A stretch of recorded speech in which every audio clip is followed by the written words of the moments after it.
শুভ সকাল বন্ধুরা, আবারও আমার ডেলি ব্লগে সবাইকে স্বাগত জানাই। ভিডিওটি ছিল একদিন আগেকার, কিছু কারণের জন্য ভিডিওটি এডিট করতে টাইম পাইনি, তাই ভিডিওটি পোস্ট করতে একটু দেরি হয়ে গেল। ছিল রথযাত্রা, বাবু ওর মামুর কাছে আবদার করেছিল বাবুকে রথ বানিয়ে দিতে হবে, তাই দাদা একটা রথ এনে সকাল সকাল রেডি হয়ে বেরিয়ে পড়লাম মায়েদের বাড়ি যাওয়ার জন্য। সেদিনের দিনটা যেহেতু ভালো ছিল তাই চলে গেলাম একটু মন্দিরে পুজো দিতে।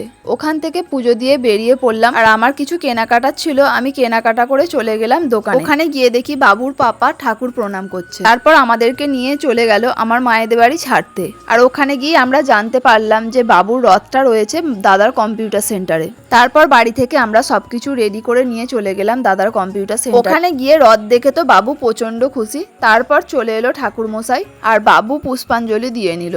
আর আগের দিন রাতে বাবুর তো ঘুমই হচ্ছিল না রথ দেখার জন্য, ভোরবেলা থেকে উঠে বসেছিল। তারপর পুজো কমপ্লিট হয়ে যাওয়ার পর নিয়ে চলে গেলাম রথটাকে আমার মায়েদের বাড়িতে। আর ওখানে ছিল বাবুর বন্ধুরা, তাই সবাই মিলে বেরিয়ে পড়লো রথটা টানতে। বাবুর এই রথ টানা দেখে আমাদেরও ছোটবেলার অনেক স্মৃতি মনে পড়ে গেল। তারপর রথ নিয়ে চলে এলাম জগন্নাথ দেবের মাসি বাড়িতে। আর জগন্নাথ দেবের মাসি বাড়ি হয়েছিল বাবুর মাসি বাড়ি, যেটা সেটাই ওর জগন্নাথ দেবের মাসি বাড়ি। আর ওর মাসিমণি খুব আনন্দ করে জগন্নাথ দেবকে ঘরে তুলে নিয়ে গেল। তারপর সবাই মিলে একটু মিষ্টি মুখ করে নিল।